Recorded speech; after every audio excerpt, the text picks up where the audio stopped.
Good afternoon to all. Yeah.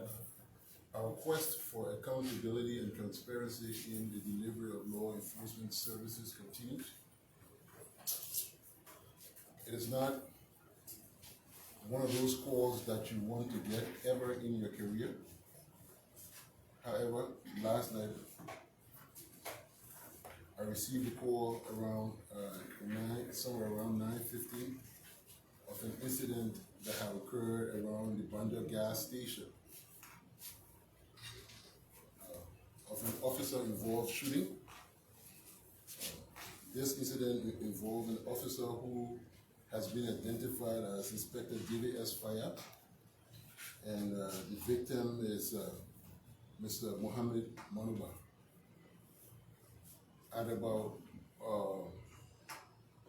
9:15 when we received the call, the information we had then was limited. Immediately we initiated the procedures for officer-involved shooting and had the team go out there. So far so good, investigation is ongoing, but as we promised that when these things happen, we will keep the public informed and not to have them assuming or to have people filling the spaces giving disinformation and misinformation. So I'm here to share with the general public what we know thus far. What I can confirm to you is that this investigation, like all our engagements going forward, will be open, it will be transparent, we will continue to be accountable to the people, even in event where we don't even find the strength to speak about it. It is yet and still our responsibility to inform the public because it is your money that paid us. We're only here as a law enforcement body because the people exist. So first and foremost, I'd like to sympathize with the family for their loss. This event led to the tragic death of a 19-year-old identified as Mr. Manuba, who at this point in time we're informed had an altercation with Inspector Mohammed David Fayad. This officer was off duty. This officer was not a firearm carrier in the Liberia National Police. This incident was now one that occurred as a result of delivery of law enforcement services. He was on his way home from wherever off duty when he encountered the victim. What we know at this point in time, there was a verbal exchange. He drove off, turned around, came back to the victim. Victim was fleeing. He pulled the weapon that he had and he shot the victim in the back. He fled the scene, and when we got the information, we went to pick him up. We arrested him throughout the night last night. We made sure to work tirelessly to retrieve the murder weapon. The weapon is currently here.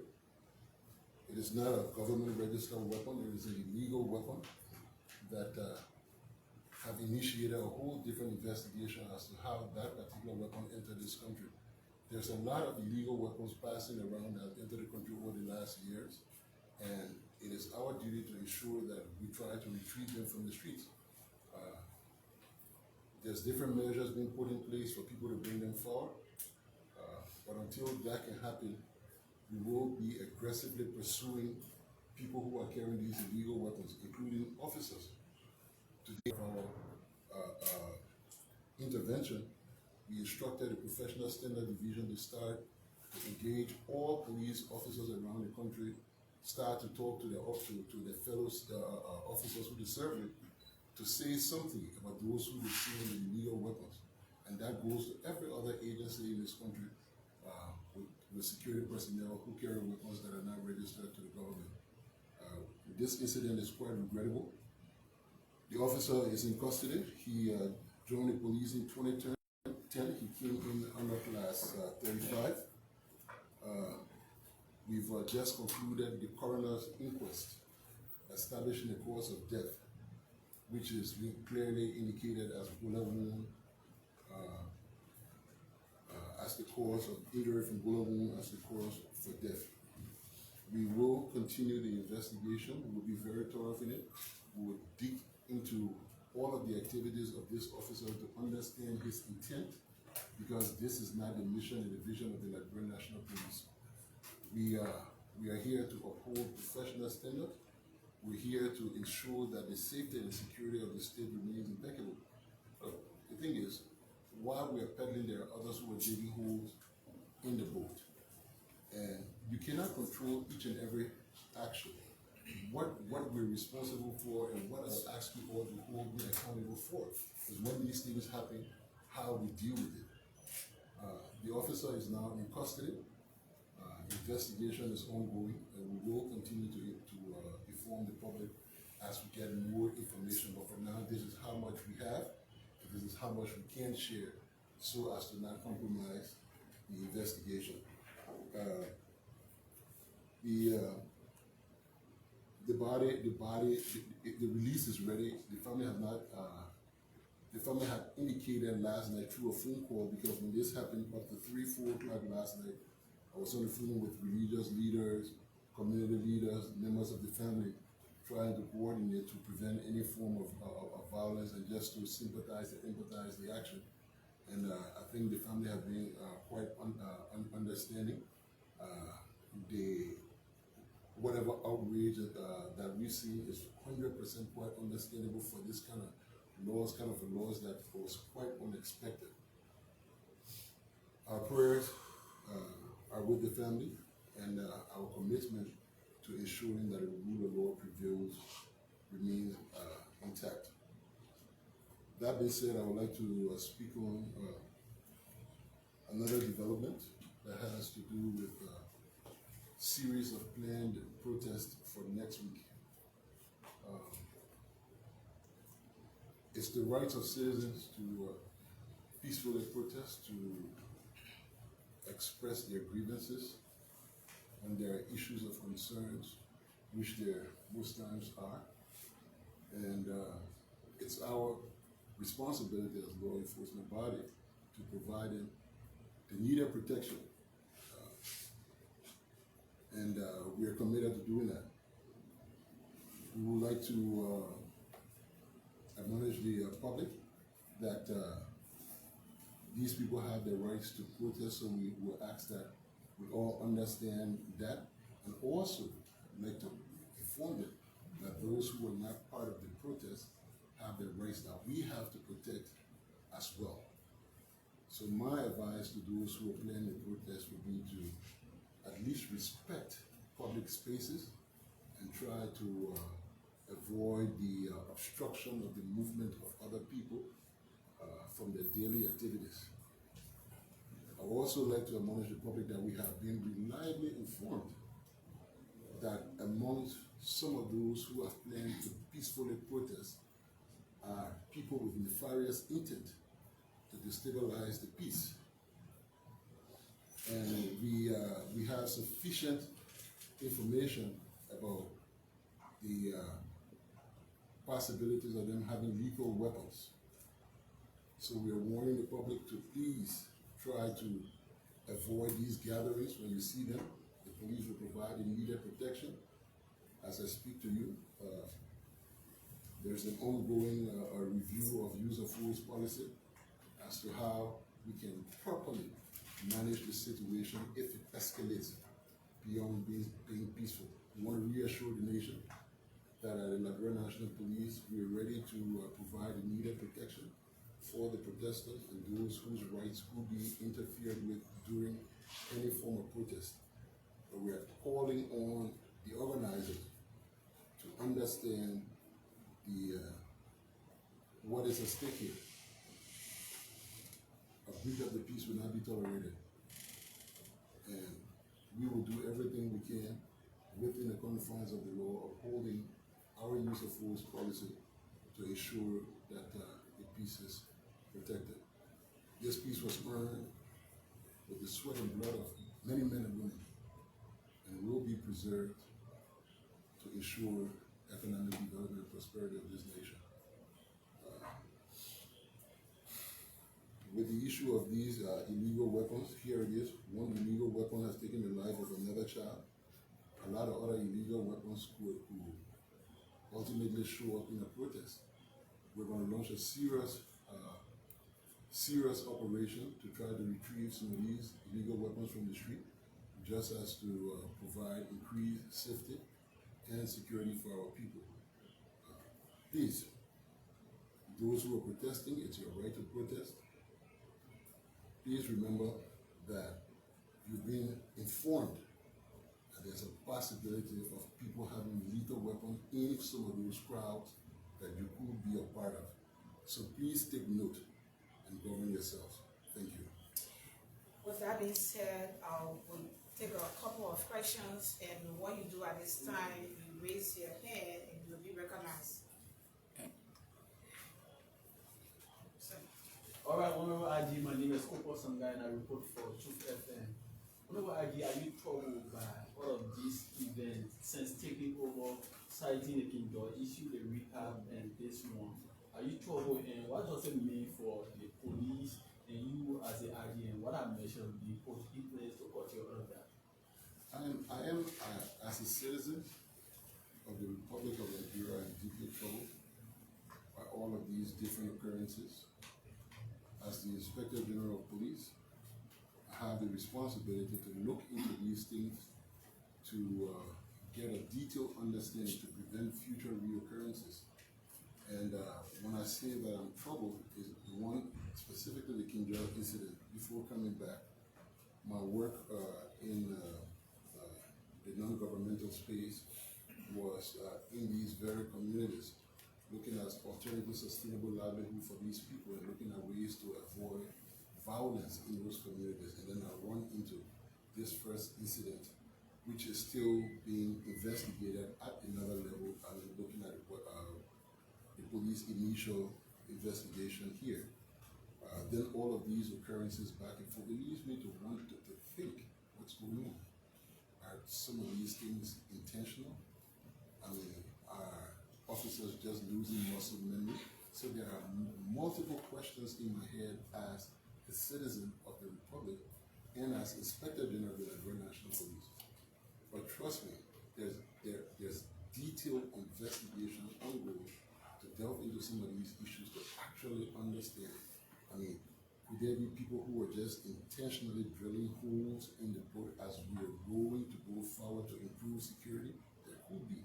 But my commitment to you all is to keep you informed. As soon as we know something, we will tell you.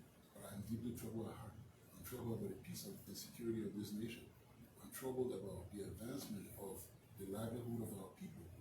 And that's why we come forward to be very accountable, to be able to provide the needed security. I mean, no police chief will want to be here on a Sunday doing what I'm doing right now. You ultimately feel when the action of one of your members lead to a loss of life, whether it's a criminal or not, because the ultimate objective of policing is to protect. Protect. That's the key word, life and property. But justice will be served. This investigation will be very, very swift and detailed. We're not going to leave any stone unturned. We're going to pull the officer's life apart and look into every aspect, religious, ethnic, political, everything. We're going to make sure we detail it to satisfy, because this is a senseless killing, basically. Very senseless. It doesn't even make sense at all. It doesn't. This is a child, a 19-year-old kid. You're an officer, you should take insult. The kid did not assault you. You're built for that.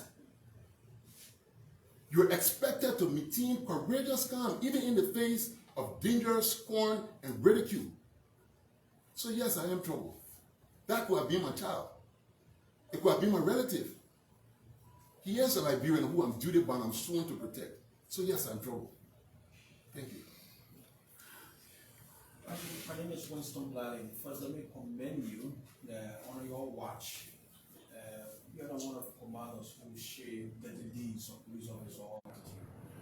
But I'm very concerned. He said For the look of things, is it that some of your men in the police, like an explanation of duty, not carry of an arm, unfortunately, and then it ends, took the life of somebody.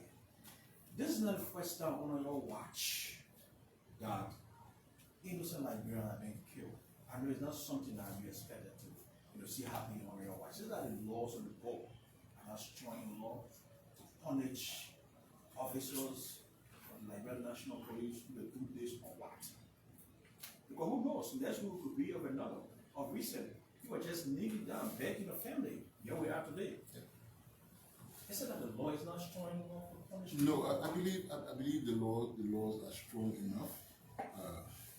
The case with the other officer, I mean, it was dealt with swiftly as well. The most appropriate charge on both was given to him. He was forwarded to court and remanded to the central prison. I think the laws are strong. It's what we do when these things happen. The thing is, so now, I mean, we should not wait for another to happen for us to do. We must act swiftly. We must act swiftly. And that is why the call today is for more refresher. Like I said earlier, I've called trainers from all over. I mean, just bring in officers to review the use of force. When the incident happened with the last kid, one of the things that we did here at the police was to withdraw all of the weapons from everyone who are not PSU or ERU, who are not being certified within the last 6 months. So basically, all of the different commanders all around, we've taken all the weapons from there until we can find the funding to recertify them before we can even reissue weapons to them. So I was a bit relaxed that, well, I mean, nobody out there has weapons. Those who have weapons are trained carriers. They're always usually reminded with their use of force, which is the PSU and the ERU. But I mean, to my surprise, when I got this call, I was shocked. Like, how did he get a weapon? So last night, I did not leave here till almost 4 o'clock in the morning. I said I wasn't going until the weapon was found. And we found the murder weapon. No, sorry, you don't respond to me. Is it something that some of the men carried of arm that should not be carried with this incident? Well, there's no one in the Liberia National Police that you see with a government-issued firearm that is not authorized to carry, that has not been certified. My concern with them carrying has been the fact that the use of force policy calls for biannual recertification. And some of them who have been carrying have not been recertified like up to 19 years.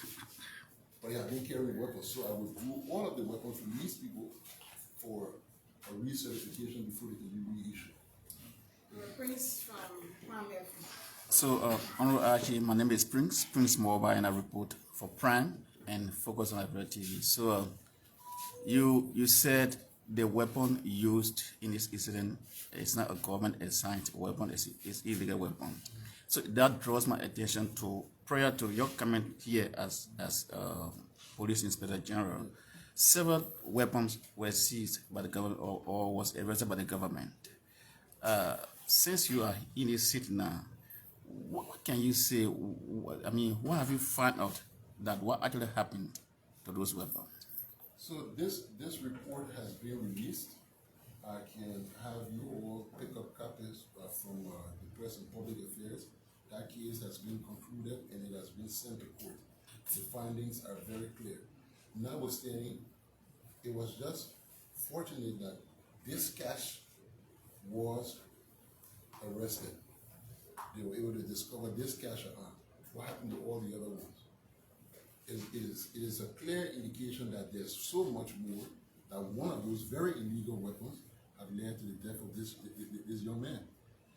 So it's not just that cache. That particular cache we investigated, we concluded it would retrieve every last weapon that was listed at that particular time as per that operation. We went into details looking at the action of our officers around that particular arrest, looking at the investigation, all of the steps, everything, and we successfully concluded that. So that case is closed, but I'm still concerned about the proliferation of illegal weapons out in this country. And over the last few years, a lot of them made their way here. They're in the hands of people. So let's go back to the fact that there were people who were issued permits. Some of those permits came from the EPS. Some of them came from the small arm bin. And these were not weapons that were owned by the government of the Republic of Liberia. When the Firearm Act was concluded, it called for licensing of importers and licensing of distributors. As long as those conditions have not been certified to say this person is an importer of weapon, this person is a distributor of weapon locally, any weapon brought into this country was brought in by an illegal means. And the government then was basically registering these weapons to different individuals. We're working now with the small arm, we're pulling all of the list of individuals whose weapons were registered, that those weapons must be brought back in. Because the first two weapons are all illegal. Whether you came and brought it and they agreed to register it, then tell me how you got it. Where did you buy it? Let's agree it was registered. Where did you buy it? Is there a certified dealer here? Is there a certified importer to have brought it in? So we're doing everything we can to retrieve some of these weapons from the street. Look, this thing,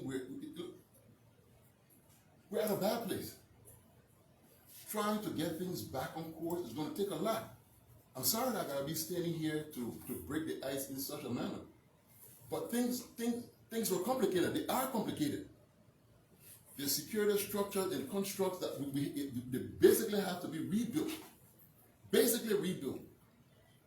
The misuse and abuse of authority, has led to a lot of breaches within the entire sector that has weakened it to a larger extent. That's why you're seeing these things happening back and forth. But we can assure the Liberian people that we will not rest. We will work tirelessly to ensure that we restore the trust of the people, we regain our legitimacy, and we strengthen security of the state. Yes, Yes, my name please, is yes. Mafia. I report for New Republic. You are reviewing your use of force policy at the heels of planned protests. Can you tell the public what this use of force is? Well, the use of force, we can have you, we'll give you a copy of our use of force policy so that you can read it. We've published it before in multiple newspapers. It's just our guidance on what to do. You have a weapon, when do you use it, how do you use it, basically. So it's just a reminder that you're going out there could be provocation. You be reminded that this is, when you have your weapon, at this point in time, you cannot use it. At this point in time, you got to establish what is the threat. Are you in an immediate mortal danger? All of those different areas. So let's not use this little time here to go into all of that, into the lessons of it. If you want, I can allow you personally to sit in one of the use of force training to get an understanding of it, and that can be today. If you so desire. So talk to CC if you would like to sit down and participate in one of those activities. Yeah, so thank you so much. My name is Michael and I report for Sky FM. I listened to you talk about receiving information from planned protests about having listened to such information. Is there a plan to restrict those who wanted to protest? If not, would they be allowed to just mix up around with other citizens who are worried about and they won't be taking into consideration the information received? We've called out to them to avoid, like I said, spaces that would interfere with the movement of people back and forth. I think you heard me say that initially. And we're working on a project to come up with designated protest areas.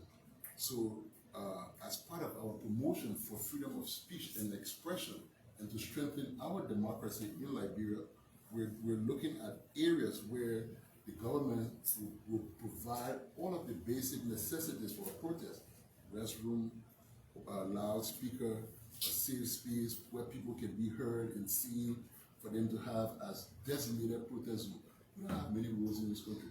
Every time someone comes up with a protest and block the road, it disrupts the normal business of the day. So yes, we're coming to a point where we're going to stop people from just jumping in the road. And when that happens, when the designated protest zones are established, and those basic necessities to facilitate your expression are made available to you and you decide to come on the road, there will be absolutely no compromise, no negotiation. In any crowd that tries to obstruct the free movement of people will be immediately dispersed. But for now, we're asking them, since these areas are not yet established, to please avoid blocking the main corridors. Because if you block the main corridor, the police will have to respond. I understand your right. I mean, you have some legitimate concerns, and it's your freedom to express them. But we're saying we're here to protect you. But when you obstruct the rights of others, then we have to come in to protect their rights as well. That's what I'm trying to avoid. Can we take the last one, that is from West? So she is Webster Clay in a report from Pitch Africa. Webster Clay. Yeah. So I mean, still to the protest. You talk about protest, but you didn't mention the group name. What is the name of the group that is planning the protest, and what is the reason for such protest? Well, I can only release as much as I have to you, and that I can, that will not compromise our operations. But like I said, there are a series of planned protests in different areas. I'm not going to name any individual. Those who are planning protests, they know themselves. We're here to protect them, as young people. Thank you. Well, my esteemed media colleagues, thank you for the Please, time. please. This peace, it was earned sweat and blood of many, many Liberians. Preserving it means everything to us. We are not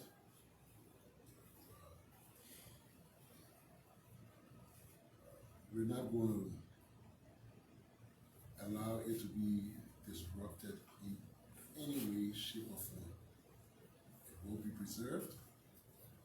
Order and dignity will be restored to this nation. Thank you. Thank you. The act will now retire. Alright, so folks, my name is Prince Morba. You've been following us here. Focus on Liberia Television. Thanks for watching. Thanks for being there. Police Director Concrete Coleman there, addressing the media on shooting incident. Everybody got a digest?